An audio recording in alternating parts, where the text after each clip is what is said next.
Okay, so when I point at you, that means hit the button, because we're going to hit there, and then she's going to sing, and then they're going to be the bullet points, and every time I just give you a finger, not the finger, but I'll give you a finger.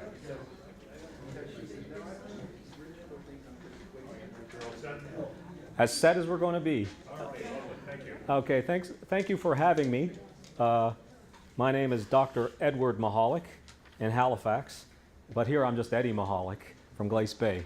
And I want to thank Breton, who's going to be my wingman, who has worked with these technical difficulties and is going to help me out. So my subject is called The Real Rules of the Road. Am I in the way of this thing? Where should I be? All right, the real rules of the road. And I'm going to try to wing it without my notes. So what can I say? I am not an expert in community development. That's not my bailiwick. But as a cultural historian who's an ethno-historian, I'm very interested in how communities arrange and organize themselves and comport themselves. As I said, if you're not from Cape Breton, is there anybody here not from Cape Breton? Okay. I was born about 15 kilometers down the road in the Badlands of Glace Bay on December 17th, 1964 at St. Joseph's Hospital. And I saw my place die in the last 20 or 30 years. And that's what interested me. So if your community is struggling, you may find some resonance here. Without further ado, click the button there, Braden. So to organize this little talk of mine, I thought I'd work around three questions about, what are the real rules of the road of a community? Well, one way you can look at it is you can look at centers of power within a community. Another way you can look at it is the norms and folkways that are buried in the sediment of the culture. And the third way, or the third question you can look at is, what are the discrepancies between the idealized and aspirational community and the lived experience of the community as it is? We'll start with Aslant Edison. Hit play.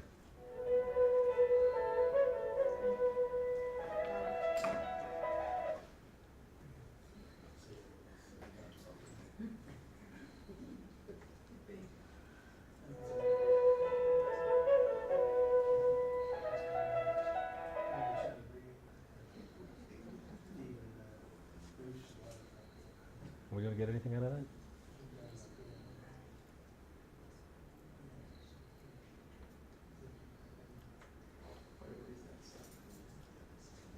All right, we can go on with that slide, Aslan. Okay. So I just want to tell, while we're waiting, I was here the day before she gave that performance. I was with my sister. My sister was drinking Tim Hortons. We were down at the harbor, and there was a fleet of crab fishermen blockading the harbor in Great Glace Bay style while they were building this set. And I have no idea what we're going to do with this production here.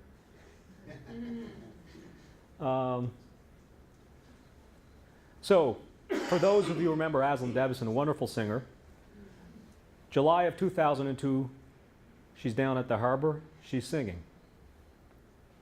What kind of community is being presented in that PBS performance, Sweet as the Melody? Well, first of all, you have a cherub who's on the brink of being nubile, but not quite. She's peachy keen. Then you have all the locals, freshly scrubbed, looking really wholesome. And then you have the nattily attired symphony from Halifax. And everything's wonderful. And so what are we seeing there? If we could get to at least to the bullets, that would be great. All right. So the gestalt is wholesome. And the song is The Island, the great anthem by Kenzie McNeil about unity, resilience, and pride. All of these things are true.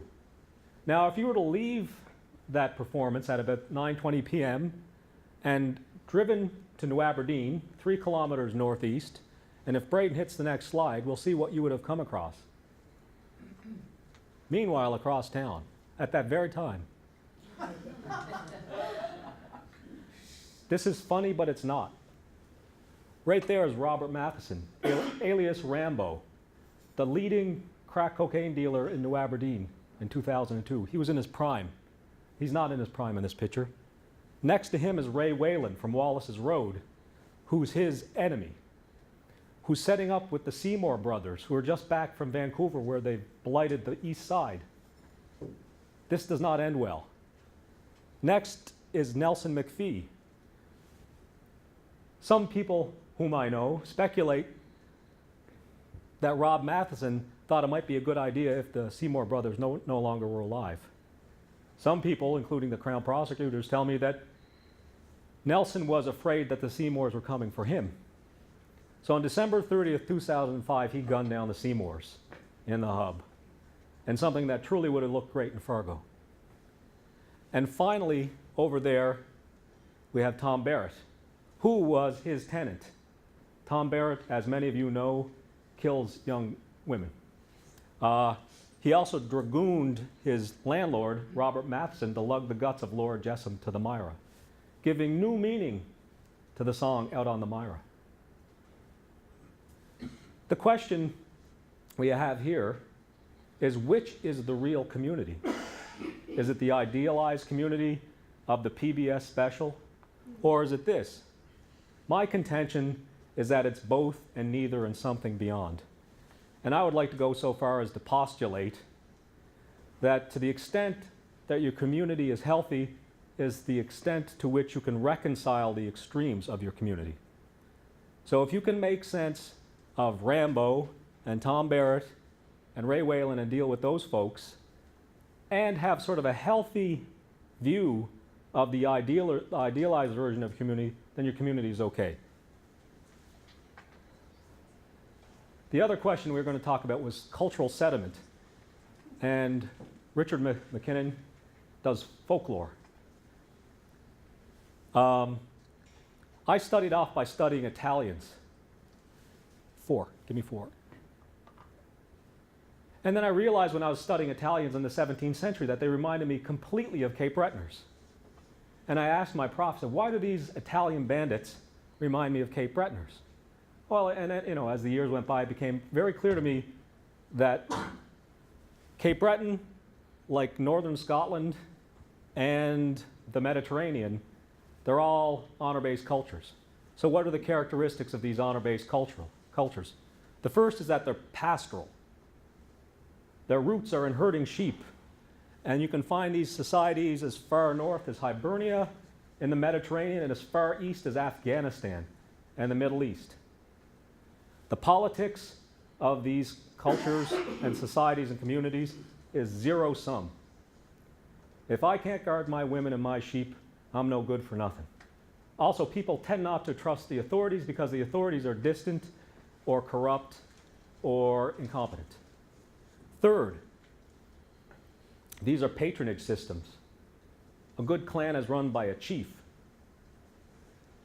And finally, if you're dealing with honor cultures in Appalachia, and I consider Cape Breton to be the far north end of Appalachia, there are some others who do too, then alcohol is often the blight of these cultures.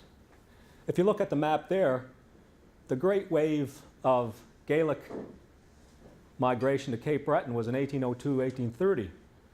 And yet that same matrix population, 50 years before, the same group had gone down to North Carolina, to Grandfather Mountain. So it would be curious to study the Caper antecedents in the Isle of Use, Lewis and Skye, and down in North Carolina. So these are raiding, feuding societies. What happened is Capers descended mostly from Scotland. They went to the west side for the most part, around the Myra. They were basically, their culture was encased in amber from roughly the 1830s to the Industrial Revolution. And then they were thrown into this inferno. That was an industrial Cape Breton. Next slide, see what we got here. All right. Honor-based cultures tend to be impoverished. Poverty leads to envy and often a sense of entitlement. And if you'd click in a second the audio, you'll hear I did 68 formal interviews for my dissertation and about 200 all total informal. And plus I've been hanging around here for 50 years. So this is an interview I did with a little clip from an interview I did with a guy named Art, and he's at the garage.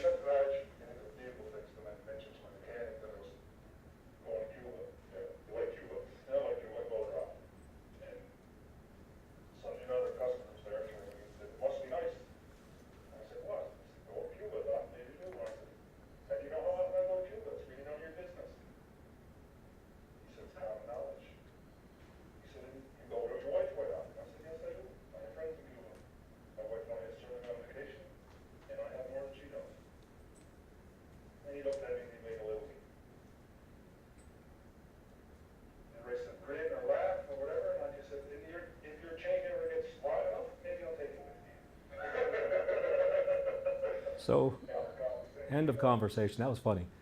So let's unpack that just a little bit. So Art, who's a businessman, is at the garage getting his vehicle fixed or serviced. And this guy, whom he has never met before, comes into his space and says, "Must be nice." So he knows all of his business. The question, he's been surveilling Art, and he has the dirt on Art, and he wants to get up in his face and instigate a pissing match because Art, who is moneyed and can afford to go to Cuba, goes without his wife. So what he's suggesting is that because you think you're something, right, you can go screw around on your wife because you're better than I am. Now these are just small instances, and if you go through my dissertation, you'll see all kinds of this stuff. There's a certain pettiness and small townishness that goes with this. Now frankly, this is a Cape Breton phenomenon, but you would find this anywhere in the Rust Belt and probably any impoverished community. Wherever you have scant resources, whether they're material or symbolic, people are going to fight for them. And you know, I gave a talk called Rather Fight Than Eat, and Capers are very good at fighting. The interesting thing, though, is that they often fight amongst themselves in quiet ways. Next slide. And by the way, envy is the second deadliest sin. So have anybody here ever heard about what a permanent loan is? I didn't steal it. It was just a permanent loan. Right? So I wrote a long chapter called Gothic Folkways in Post-Industrial Cape Breton. And so at a certain point I realized, geez, I better define what a Gothic folkway is if I'm going to talk about it for 50 pages. So I'll throw it out for you here. So here you go. A Gothic folkway is an inverted social norm whose transgressiveness benefits the subversives who adopt it. In other words, it's to do things like take the golden rule and turn it on its head. That it's okay to steal if you're stealing from the rival clan, from the man, from atomic energy, from whomever. Couple of things. I'm not going to spend too long on this. Hunters flew in death coat jumpsuits and vice grips for clothespins. My dad was a purchasing agent at Atomic Energy in the 70s, and there were 900 guys working there. 900 guys. So every time he ordered rain suits, he always ordered 1,800 because 900 would go missing. And he always ordered extra band saws. It was basically a trough. Guys were taking stuff out of there all the time. They were making jewelry.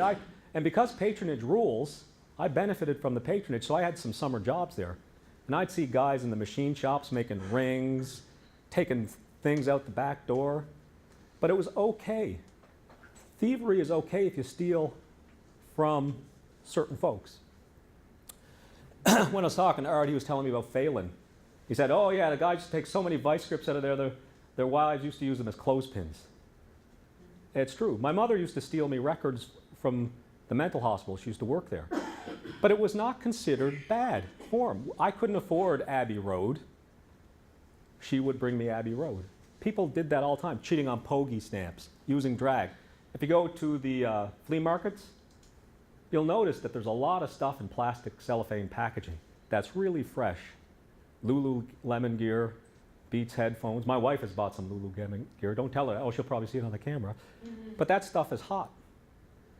And because I'm going at a rather quick rate, I'm not going to get into why that happens.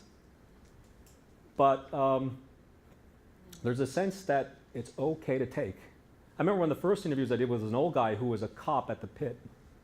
And he said on the first day that he worked there in 1947, somebody burned down a building at the pit.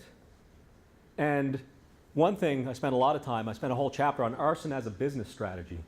You fall behind on the mortgage, you burn the place down. And the bad part of that is nobody can get a mortgage. Well, not a mortgage, but insurance. Sorry about that. All right. Hold on, stop. Don't go yet. So moving quickly to the third question. And the third question is, what is the center of power in a community? And here, in this part of Cape Breton, all of Cape Breton, it's the economic development complex.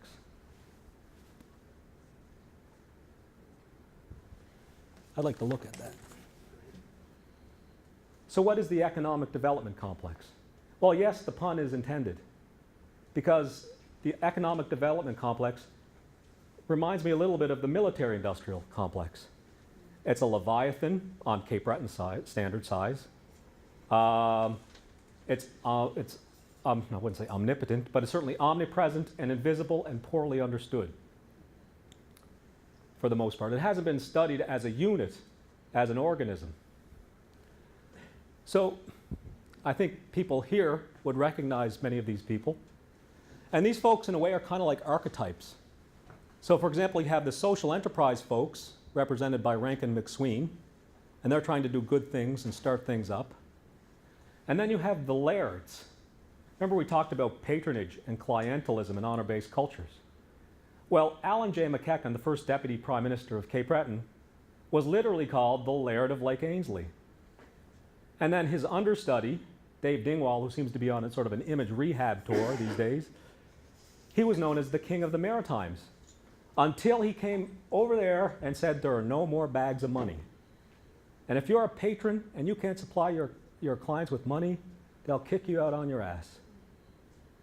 Now, there are lesser phenomena like Jeff McClellan. There seems to be a cult of personality around him. And then there's Roger Cuzner. But it's their job to bring home the bacon so that these archetypes can do their jobs to keep this place alive. There you have Eileen Lannon Olford. She kind of reminds me of the archetype of the expert, the strategist.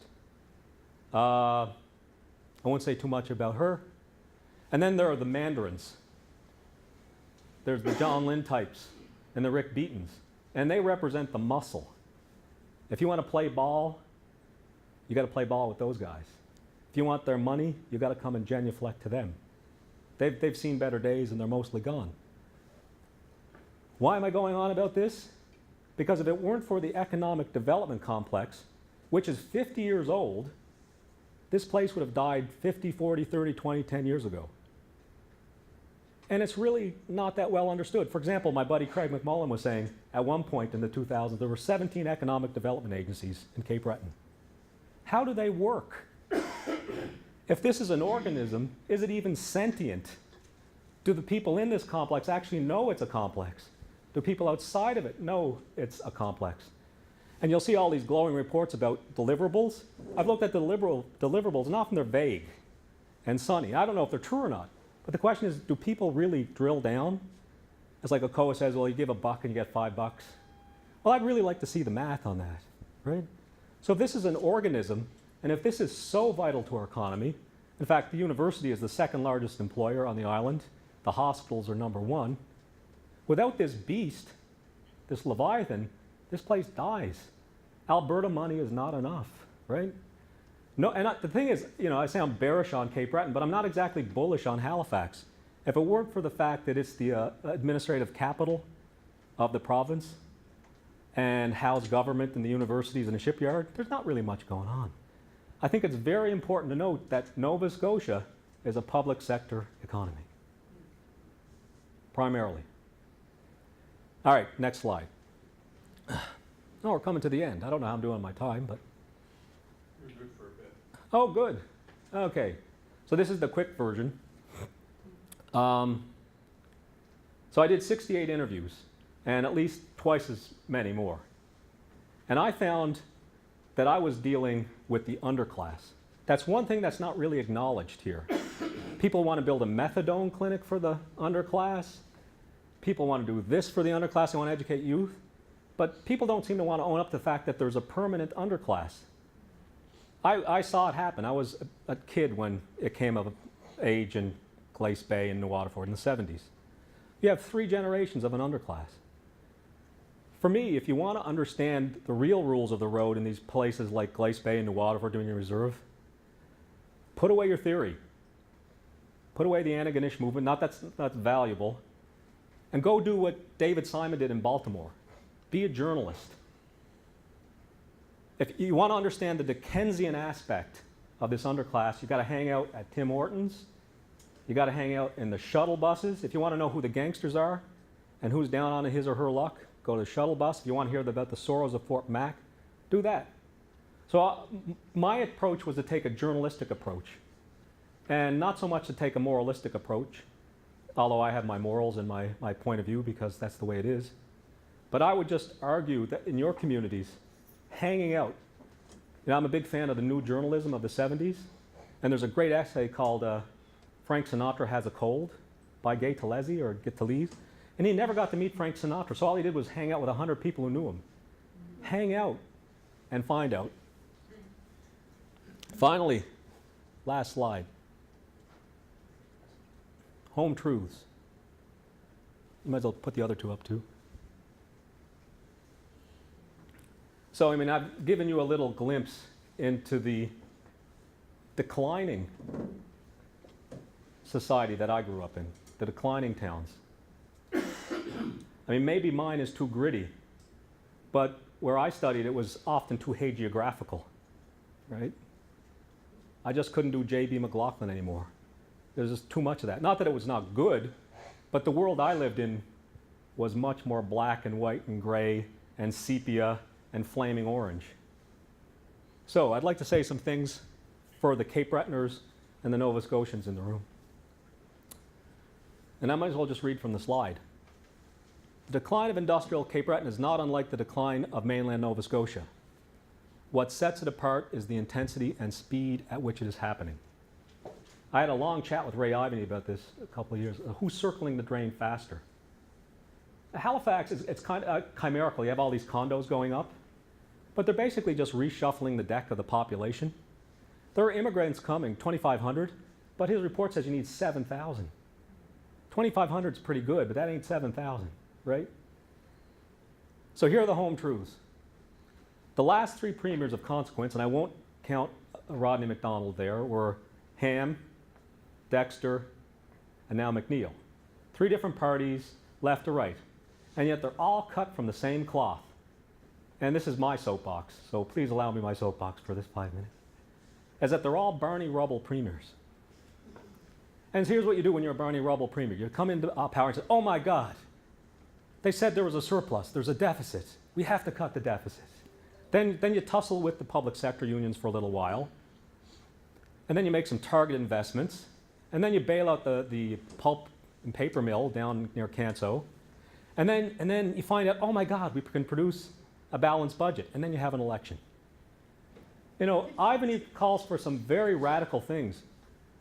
Okay, there's nothing radical about these premiers. That's what I want to say. Home truths, 3 of them. 1, in its basic mission, the economic development complex here has failed. It has failed in the sense that it was originally designed to revitalize the economy. If you have to reinvest and revitalize the economy every 5 to 10 years, you have not succeeded. It doesn't mean it hasn't kept the patient alive. The question is, does the patient have stage 1 cancer or stage 4 cancer? We don't know that. Home truth 2, the coal town's most dynamic entrepreneurs are criminals. They're Bolo Sparrow and Joey Williams. They don't need a COA startup money. They know the laws of supply and demand. And finally, and this is the saddest thing, is that the coal towns where I grew up in now resemble First Nations reservations. There are pockets of wealth. If you have an Alberta job, you have an Alberta truck. If you work for the government or a COA, you have a nice swimming pool. But there's an underclass, a sandwich generation. You have the underclass here, seniors there, and everybody else serving them. That's my dog and pony show. Thank you for listening. Thank you. I don't know if I'm done, but anyway. We have time for one question, if someone has a question. Hi, thanks for the presentation, Dr. Michalik. Eddie is good. I've actually had the opportunity to read your dissertation. Oh, wow. The questions Thank you. informed both by your presentation here and your overall argument in the Yeah. presentation. So in the assessment of Cape Breton working class culture, particularly Glace Bay, you write, I grew up with the noble savages. Sometimes the noble savage is Are just savage. My task is to explain the savage's savagery. And this frames the overall That's the entrance into the post-mortem of island culture based on one part the trauma of coal mining, Yeah. and the other part what you call the hypertrophy of honor culture. Yeah, hypertrophy. Yeah. Expressed through labor militants. Yeah. So I guess maybe my comment and question is that where you see hypertrophy, I tend to see a withering away. The labor movement in general, I think, is anything but muscular. You know, the one mine operating currently is non-union. The USWA and their voices are effectively gone. And that's not just the case here. That's the case in the Rust Belt and also Right. where you mentioned. Yeah. So that alternative reading, I think, would fit with some of the scholarship on post-industrial transitions in terms of the transition away from industry representing also a radical decentering of working class voices and politics since the time that you talked about the Right. 60s and 70s. Yeah. So couldn't it be more likely that the problems we're now seeing could be read more charitably as a reaction to that expansion of marginalization and disparity rather than the entrenchment of a muscular honor-based laborism that might be more ephemeral at this point? Okay, well, that's a lovely question. And actually, on that question, I think we're both right. And I would agree with your contention too, that labor has suffered across the board since the advent of neoliberalism in the 80s. So I'm not arguing with that. My point, I mean, I left the history department at UMB. I was hanging out with David Frank and the Keeleys, and I thought they were fine historians, but I thought they were wannabes and romantics. And it's like, no, I almost quit 3 or 4 times. It's like, I said to David, I said, you know what, man? I grew up with all these guys you write about and stand in the gaff. They're way more complicated than that. Way more complicated than that. And for every J.B. McLaughlin, there's, who's the guy? Jake. Right, so for every J.B. McLaughlin, there's a Jakey Campbell. And there are a lot of slick willies in the union movement. And there are hierarchies and pecking orders there. So for me, I just didn't want to write another standard issue labor, le travail, happy piece for Cape Breton. So I take your point. For me, it's like, no, we need a contretemps. Right? I agree with you that, and I also agree that a lot of this stuff is hypertrophied. I was down at the Miners Museum 50th, and you see all the guys come in from Indianapolis.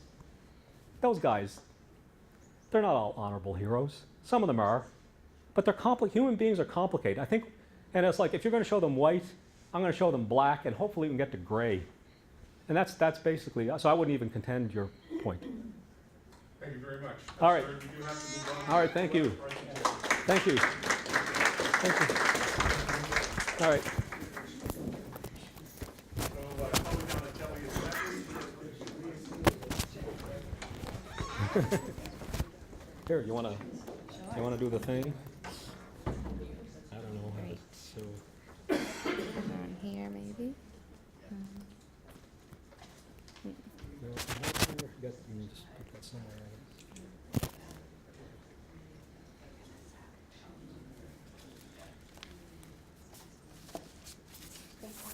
Do you like that? I'm looking forward to yours. Thank you. Hopefully your technology will. Yeah. All right. Maybe I'll stand here. Yeah, I can do a little clicking from here if you don't mind. Yeah. All right. Well, thank you, everyone. My name is Chloe Donatelli, and I am a recent graduate of the MBA program here at CBU. And I'm going to speak to you a little bit about the research that I did as my applied research project, kind of a final project for my coursework, as well as a bit of research that I did with Doug Leone, who's sitting there in the crowd.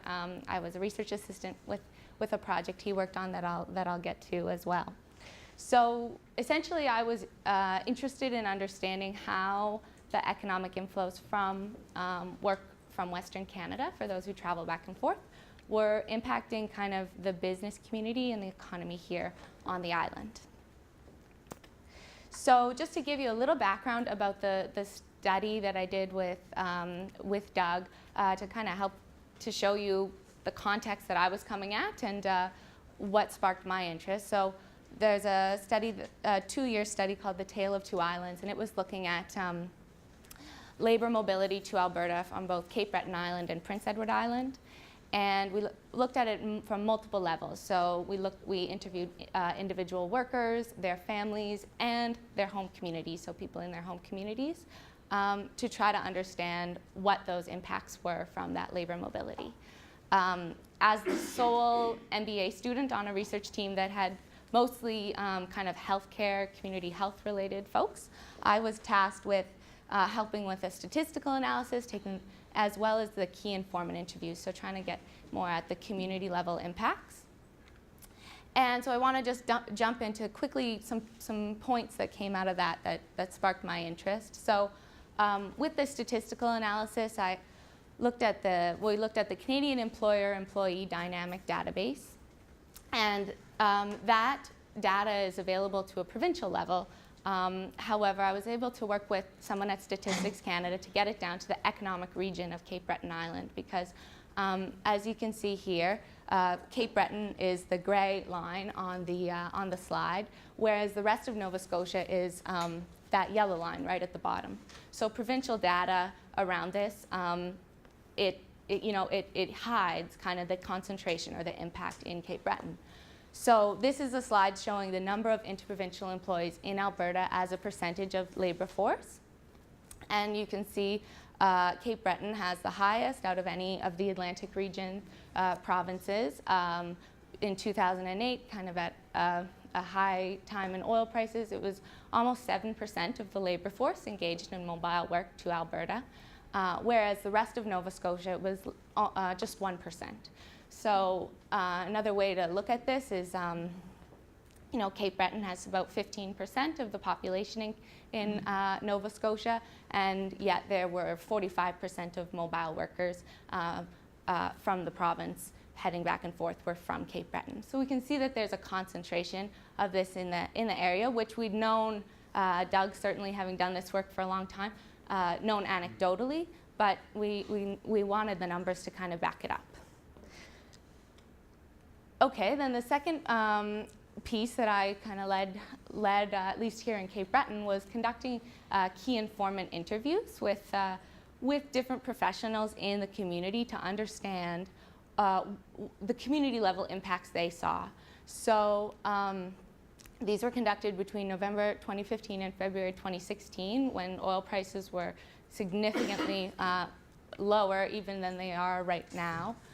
So we did 22 individual key informant interviews, and the sectors that we talked to were teachers, physiotherapists, social workers, airport workers, government, clergy, seniors groups, career counselors, doctors, nurses, addiction workers, and family resource coordinators. So we were trying to get kind of a broad spectrum of impact, and something that was interesting to me, once again, as an MBA student, was that while certainly those folks were talking about many aspects relating to, family challenges, more kind of social issues, they also kept talking about this economic piece.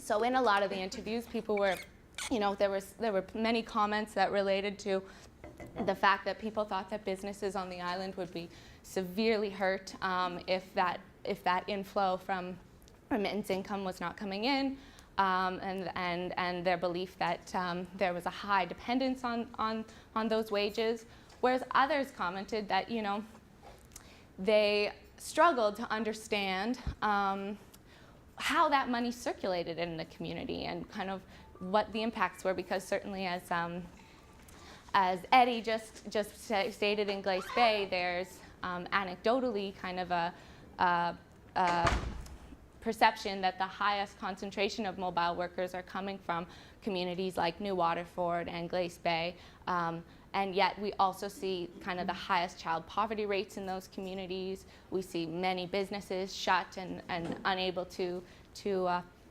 continue, and so there was a confusion about where does that money circulate in our community? How does it flow? So there, under the scope of the Tale of Two Islands study, it wasn't possible to explore that. And so when I was given the freedom to have my own kind of primary research project, I revisited this information and I thought, what's a question that I can kind of gather in the scope of my schoolwork around that piece. So where I ended up settling was actually on, thanks to Doug's helpful recommendations to not bite off too much, I ended up interviewing business development kind of representatives, organizations in the community, thinking that they, so they have hundreds of touch points with businesses around the island, so it could give a bit more of a broader spectrum rather than me trying to go out and interview each individual business on their own. And these representatives were also, they were from all 4 counties on the island, and they also had touch points with businesses all through the spectrum kind of, or life cycle, I guess, of a business. So some were involved in startup and financing, others were involved in kind of workshops and kind of strengthening of existing businesses, and some were having discussions and conversations about succession and exit strategies with older businesses or folks who were wanting to retire. So it was a way to kind of capture many different interactions that they'd had with businesses in a small sample. So I had 7 main themes that jumped out for me out of that data.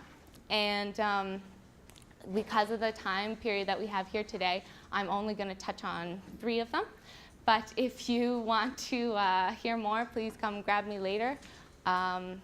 Or in question time, might have a chance. But so the 7 themes that really jumped out at me were kind of the entrepreneurial culture and industrial history of Cape Breton, how that impacted both the kind of draw to go out west to work, as well as the hesitancy maybe around creating businesses and entrepreneurship here in the community.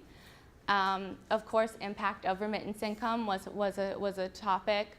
Labor was actually made up the majority of what interviews wanted to talk to me about. It was about the labor implications, the underground economy, as Eddie also mentioned. From mobile, another theme that was interesting to me that I hadn't anticipated was the kind of transition from mobile worker to entrepreneur in the community, and social impacts, of course.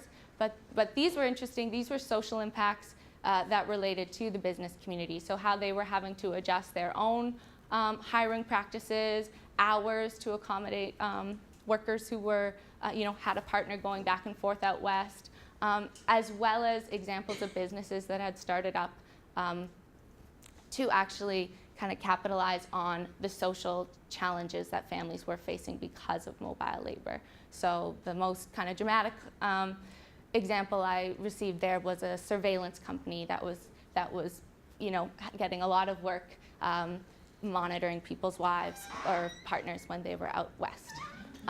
So in some ways it had created new business opportunities. And the last was around youth, which was interesting. Yes. He said he always gets payment before he delivers the results. He learned that the hard way. Anyhow, so, and then youth and kind of, the impact on youth of this. So remittances are, I guess needed to start here because this is where I had anticipated when I went into my interviews that this is what we were going to talk about the whole time. I had all these questions, well, when oil prices are high, how much money it's coming, and when oil prices are low, and all these things. And people certainly wanted to talk about remittance income, so the income coming back, but they wanted to talk about all these other things, as you saw, all these other themes. And they said, of course it's important, of course it is making an impact in some way, and no question it's part of our GDP now.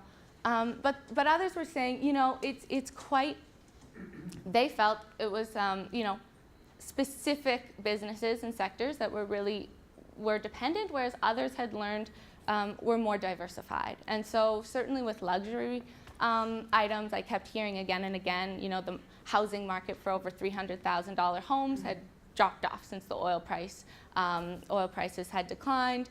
Car dealerships were really feeling it. Especially the ones that you know, focused on trucks.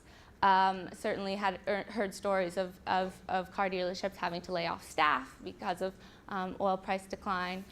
Another interesting distinction that I found about the remittance income was interviewees talked about there being a difference between older, more established businesses and the impact they felt around remittance compared to those who were just starting or who had started during times of high oil prices.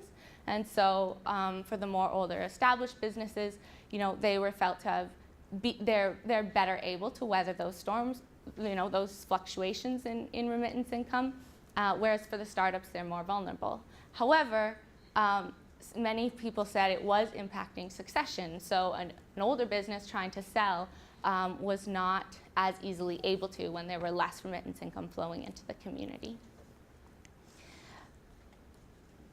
Okay, so like I said, the biggest topic that actually came up was individuals wanting to talk about the labor challenges that mobile work brings. So quote here, "We are having a labor shortage here, but our conundrum is we don't have the capital or resources to be able to compete."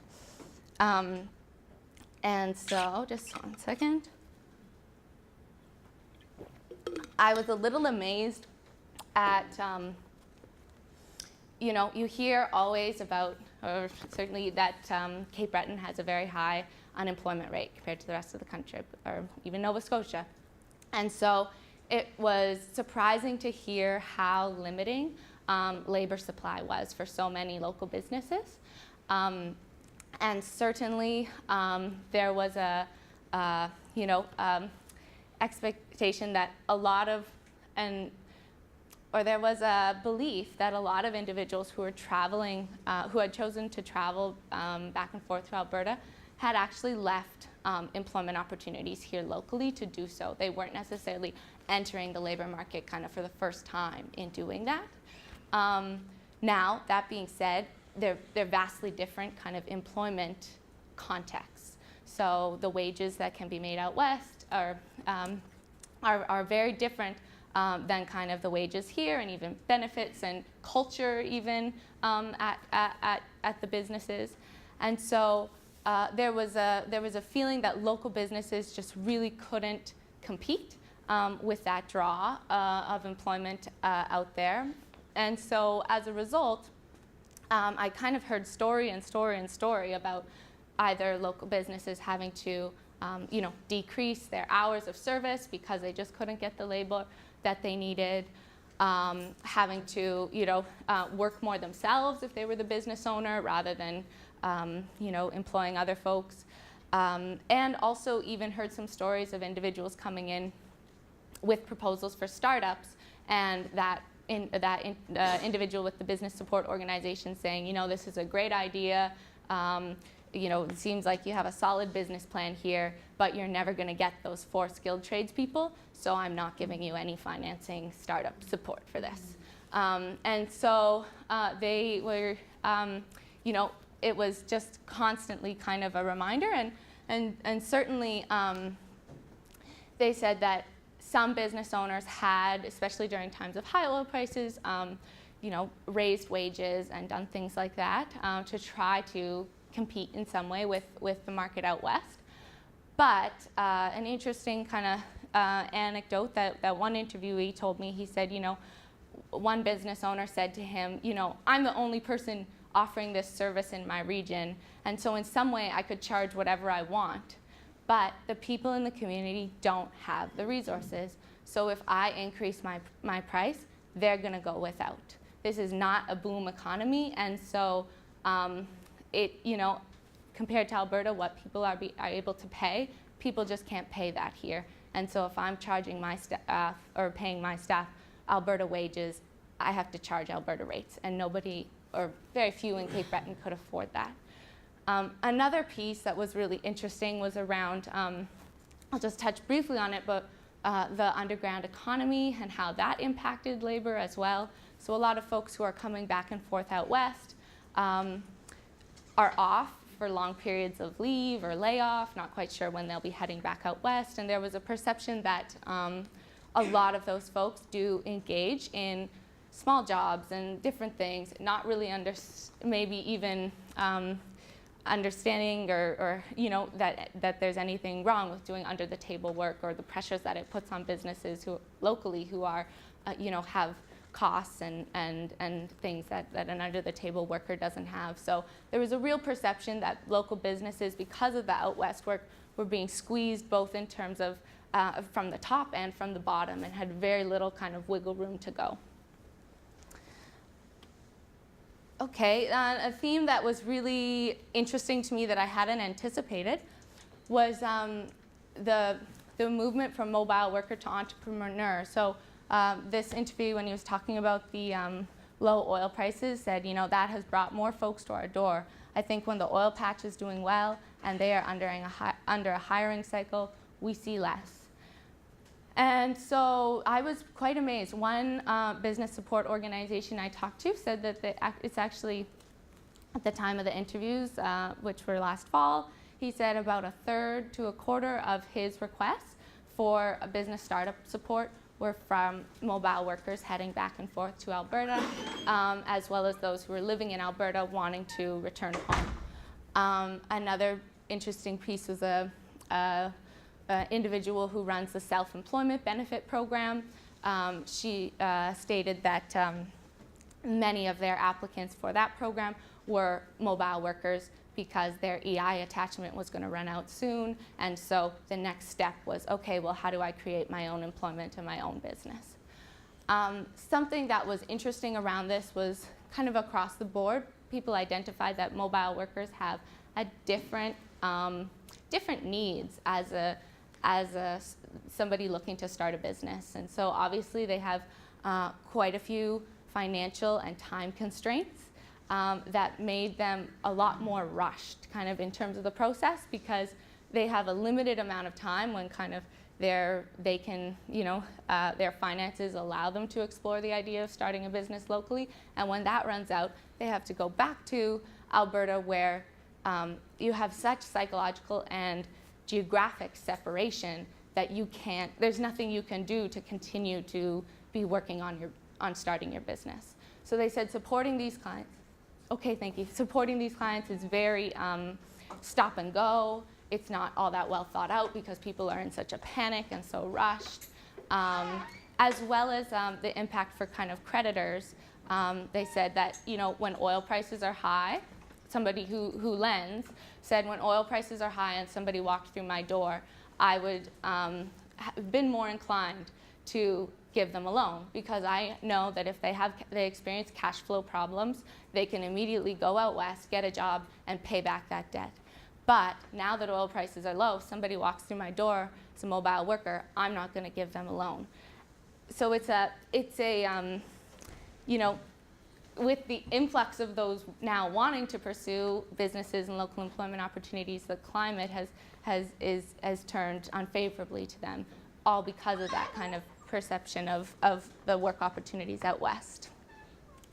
And the last piece I just want to touch on is around the youth. So the quote here is, I hear from a lot of younger people that if Cape Breton is where you want to stay, you have to create your own job.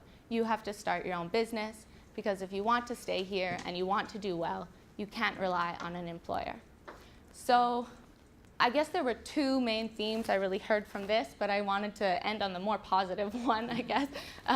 But the first was that many formal kind of institutions, as well as informal cultural kind of context here, encourage youth to become mobile workers. So one of the interviewees said, that there's the most per capita youth trained in, or kind of trades training done here, and yet there's very little industry here. So in some sense, you're training a population to be mobile. But they also said that there was this really exciting, they all talked about their favorite thing was when a young person walked through the door and kind of, recognized the context here and said, I don't believe that I can have I can have guaranteed employment, that I can raise a family or do this or do that here, but I'm rejecting the idea I have to be mobile or I have to go away, and I want to learn how to be entrepreneurial. And so they said this is where they're seeing the most innovation and the most willingness to take risks, in a way that they say with the older population, there are a lot of kind of hang-ups to not do that. So that's my briefly what I had to say, and we can chat more if you'd like. Yeah.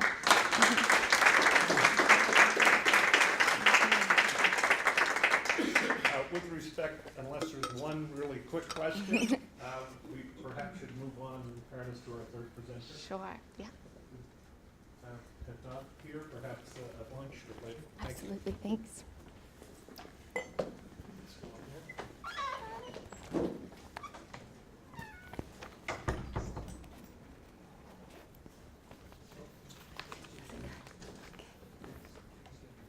Oh, yeah, sorry. Just start having. Whatever you're gonna say.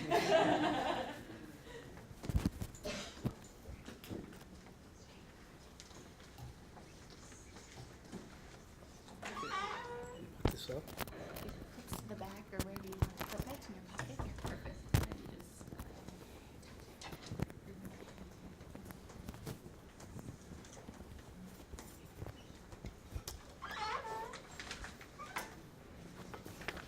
Okay, I'm going to start with a song, and I'm not going to play the clicker because I'm going to sing it rather than play the clicker like Ed did. So, Mary Arnold came to town to see what she could do, along with Dr. Jimmy and Dr. Cody too. They all got together to help the working man to build a home of his own. Come and let us sing together, come and let us sing together, come and let us sing together, hooray to Tompkinsville. They called the men together to form a study group. They studied hard to get a plan, the working man to suit. They called on doctors, priests, and prince to see that they could do. Among them they all worked to plan to see their dreams come true. Come and let us sing together, come and let us sing together, come and let us sing together, hooray to Tompkinsville. In 1938 we started to turn the sod. The work was hard, the money scarce, we were a determined squad. The blisters were big, our backs were sore, foundations were dug by hand, but the project went right along. I'm not going to sing the chorus the next time. The next verse, Big Allie used to sing to us to get us all in trim, and Hooker used to join him, which would make it twice as grim. John Allen watched while Kelly worked his garden every day, but he never grew a dad blame thing. I think there was another word there rather than that. Folks from all around the world have traveled far to see the benefits of group action here in this community. We've got our homes, a credit union, and a co-op store, and a handsome library. Come and let us sing together, come and let us sing together, come and let us sing together, hooray for Tompkinsville. Tompkinsville is gathered here to sing and celebrate the burning of the mortgage. Every cent is paid to date. We did it all together to help each other out, and it only took us 20 years. Anyway, that's a song that, in a sense, actually it's an interesting point that Ed raised too. Songs are important in Cape Breton culture, and again, we could spend, folklorists have studied that. Sandy Ives, famous folklorist, has done 3 books on why do songmakers make songs about PEI and about the Lumberwoods. Many folklorists have studied that.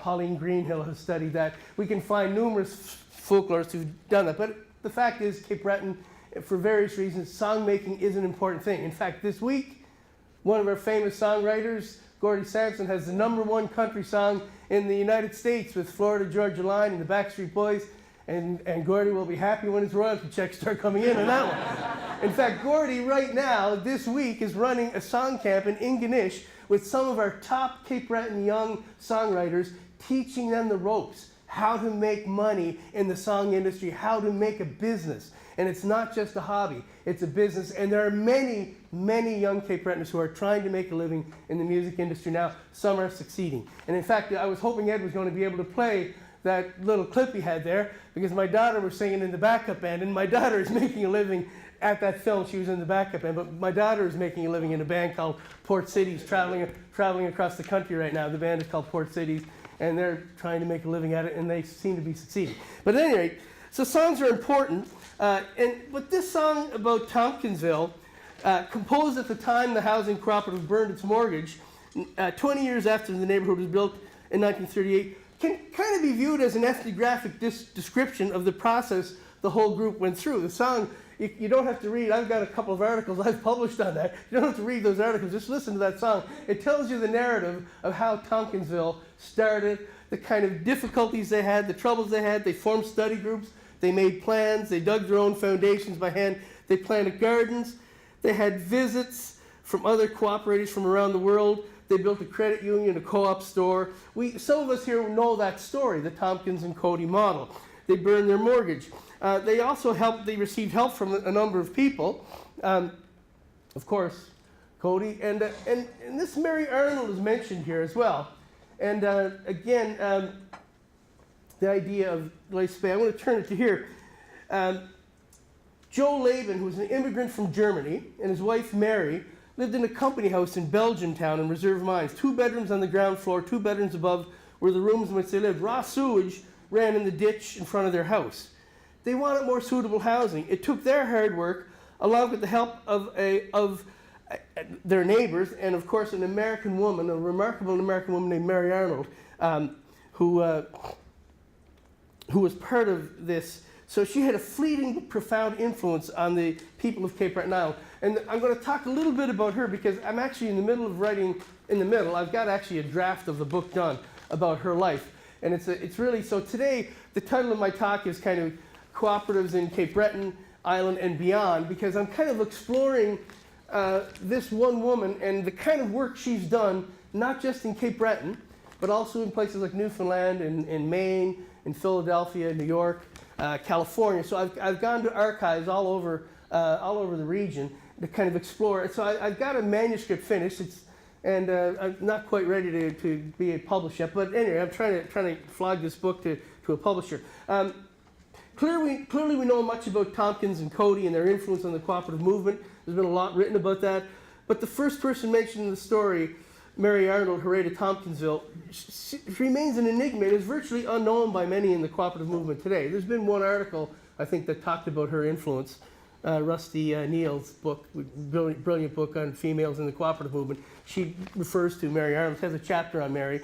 And so I interviewed and became friends with one of the Tompkinsville, just a sense of these are the kind of conditions that the conditions of housing where many of the Tompkinsville people who got together, they were trying to kind of move away from some of the kind of housing conditions at the time and to form, again, the Tompkinsville model. Here's Mary Arnold with some of the women from Tompkinsville. So at any rate, this was one of the pioneers of the neighborhood, Mary Laban, who I became friends with, did a few interviews with her, and she mentioned to me how influential this Mary Arnold, a New York cooperative developer, had been in the late 1930s with Tompkinsville. So anyway, in a sense, I'm kind of doing a biography of this Mary Arnold through interviews I've done with other people, through archival materials I've found. So, and I'll just use a quote. I like this quotation from, I do not view biography as John Ralston Saul calls it, respectable pornography, where the reader becomes a peeping Tom on the life of a famous person. Rather, I see it as an attempt to understand the motivations and accomplishments of an influential and engaged citizen. In my journey, I've discovered that Mary Arnold was indeed an architect, a feminist, a peace activist, a social reformer, and a tireless cooperative developer. We didn't use that word community economic developer or social enterpriser, but we could add those terms to the kind of work she did as well. Indeed, she helped to develop various forms of cooperatives and housing, not only in Cape Breton, but also in Newfoundland, Maine, Philadelphia, New York, and California. She was altruistic and worked for the betterment of her citizens. Women such as Mary have generally been ignored in much of our historical and biographical literature. And again, we're seeing some changes. There's Mary in California. My first association with Mary Arnold was as a footnote to a paper I published on Tompkinsville. So again, I'm not going to go over that because many of you in the room know the kind of story of Tompkinsville, 1938, again, following from Tompkins, the study group developing, again, making models, having men and women come together, women coming in, what kind of space do we need? So there's more to it than kind of forming a co-op to build houses. There's a whole, again, food is a part of it as well, the growing of food, the planting of food. So it was a major, but again, these ideas were not in a vacuum. That's another interesting exploration that I kind of look at, kind of the roots of some of these ideas beyond kind of Tompkins and Cody. So I'll just do a quotation from Mary Laban. Describes how Mary Arnold came to Tompkins. Well, they used to have seminars in Antigonish, and Joe, my husband, went up to the seminar. He gave a talk on what they'd like to do, build some homes for themselves. And this lady from New York happened to be at the seminar. Her name was Mary Arnold. So she went to Dr. Jimmy, and after the meeting, she said, I'd like to go to Reserve Mines and help. I've just finished building a co-op apartment in New York. So Dr. Jimmy invited her down, so she had a place to stay. So Mary Arnold and her friend Mabel Reed assisted the men and women in planning for the layouts of Tompkinsville homes. Mary lived in Reserve Mines for more than 1 year while construction was occurring, 1938, and helped planning, organizing, bookkeeping, building cardboard models of the homes. The group decided to use a contractor to build one house. This was the very first house, to allow them to reserve the building process, to assess construction time, cost, and material. So basically, they hired a contractor to build the first one. And costed, I've seen the documents, every stick of wood and every nail is costed. And so that gave them an idea of how to go about the process. And anyway, there's lots of quotations I could use to kind of show you that, but I won't because the nature of time. So this was after they built this, Mary actually lived in this house in Reserve Mines. So actually at the Society of Friends Archive at Swarthmore College, Philadelphia, I actually found all of Mary's original sketches and all the architect's blueprints for all the Tompkinsville houses. And they're not in our archive yet at Cape Breton. I got to talk to Jane Arnold about trying to get them here, but they're not in our archives right now.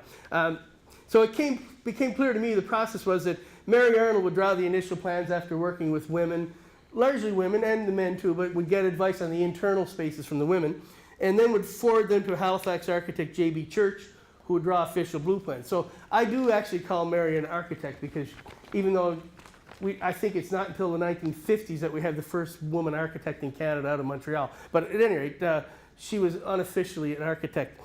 So what do we know about her and what motivated this woman to assist a group of Cape Breton miners and their families in their quest for housing? And I'm going to skip over just to get just a couple of slides here for those of you who haven't seen, these are kind of archival photos from the Beaton Institute of the whole process found some wonderful photographs of Tompkinsville from start to finish. People actually digging their basements, the whole process from start to finish. So get a good sense. But I'm just going to skip over a few things. And last night I whited out a few pages, blacked out a few pages. So just a little biography a little mini bio of some of the things that Mary has done. Mary was in New York in 1907 in search of work and found employment for $12 a week with a model tenement organization. This, it seems, was her first experience in helping to organize and coordinate housing for working people. Did not hold her job for long. By the end of the year, after saving money, she went on a trip to California in 1908, where they landed work with the United States Indian Service in the Klamath River District. Just back to that one. In the Klamath River District, their instructions were, quote, to civilize the Indians, unquote, and they were paid $30 a week and traveling expenses. And Mary actually wrote a book from that experience called In the Land of the Grasshopper Song. It describes her years in California. The book is a remarkable narrative describing the experiences of a woman who was supposed to be teach English and the Bible to Native Americans. Instead, Mary learned about their customs, beliefs, their way of life. Indeed, Mary collected many of the baskets made by the women of the group and has deposited them in museums, and many remain in the house where she once lived in Philadelphia. In a sense, it's kind of an ethnographic description of the people who live there. So again, in 1910, she returned to New York where she began operating a cooperative cafeteria at Cornell University. Mary's purpose was to teach Cornell students, appropriate ways of preparing food and eating. And so the idea was, let's get a cooperative cafeteria. Again, it's actually very postmodern in some way. We're talking about food hubs in Cape Breton. I was just down there yesterday to get, my wife had sent me a whole list of things to get. My box was there. But in a sense, Mary was doing this in the 1920s in New York City. She said that working women, working people didn't have time. If you're a working woman in New York City, you didn't have time to do that. So, they had these cooperative cafeterias. By 1917, Mary became an executive director of an employment bureau for the Chelsea Neighborhood Association, became chief organizer for the state of New York for the newly formed United States Employment Service. She did not last long as a government bureaucrat, for she states that, quote, along with all the other executives in our branch, we got fired in a political giddy-go-round, unquote. That's from one of her diaries. So that prompted her to move to a new job as a personnel director of what she called the Women in Bliss's torpedo plant in 1918, at the age of 43. So I'm just giving you a little portrait of the kind of person this woman was who was in Cape Breton in 38. At this stage of her life, she was smitten with the ideas of cooperativism and began to put some practice into the theories she'd read about. So from 1919 to 37, she helped organize 10 cooperative cafeterias and built a 12-story cooperative apartment building in New York City. And these are some slides of the cooperative cafeterias in New York. And these are photos of the apartments in the Chelsea district now. They're quite expensive. I was there last year. It used to be working class immigrants living in this neighborhood, and now it's very wealthy people who live in that neighborhood. But 433 West 21st Street. There were 66 units in the apartment building with a cooperative dining hall on the first floor. Interesting, the original design, there were kitchenless apartments. The idea was you're a working woman in the city, you don't want to come home and cook dinner, you can go here to the restaurant and eat. And so you bought into that plan. Still, it sounds like a good plan. Arnold's chain of 10 cooperative cafeterias provided cooked food beginning in 1919 and expanded with a bakery, laundry, circulating libraries. The apartments for single working women rented for $25 to $35 per room per month. The construction of these apartments and cafeterias indicate that Arnold was particularly interested in working women in the inner city. One architecture scholar in the United States, Dolores Hayden, who wrote a brilliant book on this stuff, The Grand Domestic Revolution, refers to Arnold and other women like her as, quote, material feminists. Hayden says these women were the first feminists in the U.S. to identify the economic exploitation of women's domestic labor by men as the most basic cause of women's inequality. She saw Arnold as a woman who dared to define a grand domestic revolution in women's material conditions of the day. So it wasn't until 1937, 51 years of age, that Mary came to Nova Scotia to study adult education and began her connection with the St. FX Extension Department. While in Nova Scotia, she helped to organize 3 cooperative housing cooperatives in Cape Breton: Tompkinsville in Reserve Mine, Reedville in Glace Bay, and Villanova in Dominion. In 1940, she left Cape Breton never to return, went to Newfoundland to help the Commission of Government with a land settlement program to build affordable cooperative houses for poor fishing families. And there was a big plan in Newfoundland which never materialized to build hundreds of cooperative housing. They actually built one neighborhood in Marystown, which Jerry and I went looking for. Jerry Paul, the houses are no longer there anymore, but there's a new book has come out on cooperative housing in Newfoundland, which does have a little section on it, a very nice book by Christopher Sharp and Joe Scheuer. So in addition to cooperative houses, apartments, and dining rooms, Mary, at the age of 55, also helped to organize credit unions for lobster fishers in Maine and made a film on lobster fishing using the fishers and their families as actors between 1941 and 43. I did track that down, yeah, and I have a copy of that. While finishing the movie in New York City in 43, Mary was offered a job at the Philadelphia Cooperative Federation as director of 20 local cooperative stores. And in a 1947 letter to Catherine McLean, Mary describes where she lived in Pennsylvania. 3 years ago, I bought a house in Moylan, a suburb about 15 miles from the center of Philadelphia. It has 2 acres of ground, and Miss Reed is already planting her garden. As far south as this, the crocuses are up, and today was so warm, we ate our breakfast on the porch, unquote. Well, so while living in Pennsylvania, she was invited to be to the board of the Cooperative League of the U.S.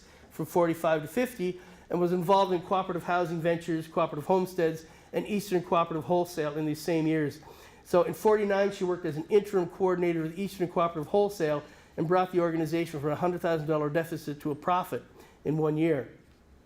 In the same year, she became involved in the construction of 30 cooperative houses, the Tangay homesteads in Philadelphia. Yeah, I'll just quickly go through this. Again, like she did in Tompkinsville, she did one neighborhood in Newfoundland. She went to Philadelphia and did a whole neighborhood in Philadelphia. And I found all these plans at the archive down in and the houses are still there. Any rate, so it was basically, what's interesting, the neighborhood in Philadelphia, there was a communal hall built near a lake where playgrounds and outdoor activities were held. It was a plan as an affordable neighborhood for working people. Each house cost around $5,000 to build, and it was also an integrated neighborhood with black and white. So she was kind of using her ideals to try to make the physical, to build that into the physical landscape. She even designed an experimental house in her backyard as a template before going on to design the houses of the neighborhood. Clearly there were some design flaws. The flat roofs reminiscent of Frank Lloyd Wright's prairie architecture were soon replaced with gable ends on many houses. Likewise, the experimental heating and the embedded pipes in the concrete slab foundation proved to be problematic. Most owners took them out within the first 10 years. The neighborhood was originally a farm, and the old farmstead proved to be a meeting place and community center. Anyway, there was another neighborhood she developed. She designed the buildings, worked with the community. They never built it near Cheney University. So I guess I'll just run to the conclusion here. What does this glimpse of this self-educated, creative, cooperative organizer, architect, and social reformer tell us? For one, she was not afraid of hard work. She firmly believed in the cooperative philosophy. Her beliefs carried her all over North America to arrive in industrial Cape Breton, Maine coastal settlements, and Newfoundland outports. Fundamentally, she believed that people could effectively make their own changes by working cooperatively. So my book attempts to put some flesh on this sketchy outline of her life. The first chapter focuses on early years growing up in New York and New Jersey, history of her family. Chapter 2 explores her California years, work with the Klamath River Native people. Chapter 3 looks at the years in New York designing apartment buildings for working women. 4 explores her years in Maine, traveling up and down the coast trying to develop cooperatives and credit unions. Chapter 5 addresses her Cape Breton Island work with cooperative housing in industrial Cape Breton. And 6, her work in Marystown, Newfoundland, where she helped fishing families construct suitable houses. A conclusion follows where I offer suggestions for future research into these kinds of women. These have been ignored in much of the literature. Feminist architect, social reformer, and cooperator, Mary Arnold can offer us insights and understanding into what it takes to make effective change in our communities. Thanks.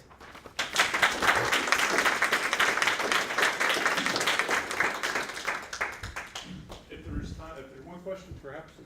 Yeah, as you were starting to talk about Mary Arnold, I was realizing that I've heard of her before, and the Mary and Mabel, they're kind of famous. Like if you do any sort of research into the LGBT community, they're. Yeah, I didn't explore that in this paper, but yeah, they're clearly a lesbian couple at a time when it was not perceived. And actually, I was. Sure, I need a question. I was going to touch on the fact there's that whole piece of women's history and queer women's history where those women are the social reformers or are the women who are going to work with minorities or. Right. Well, actually, for example, her partner Mabel Reed, that's who the cooperative neighborhood in Glace Bay is named after, Reedville. So both were accepted by the mining community, which is kind of an interesting kind of point in some ways. And so I find that a fascinating thing. And I still don't have. I did ask lots of questions when I interviewed people. But people didn't really say much about that. But no. Well, thank you very much. I hope the conversations can continue over lunch and later on. Thank you all for coming out. Thank you to our 3 presenters. And a small note here, a token of appreciation. A donation has been made on each presenter's behalf to Haley Street Adult Services Center, a small nonprofit organization working to support adults with disabilities in North Sydney. Great. Thanks very much. That's great.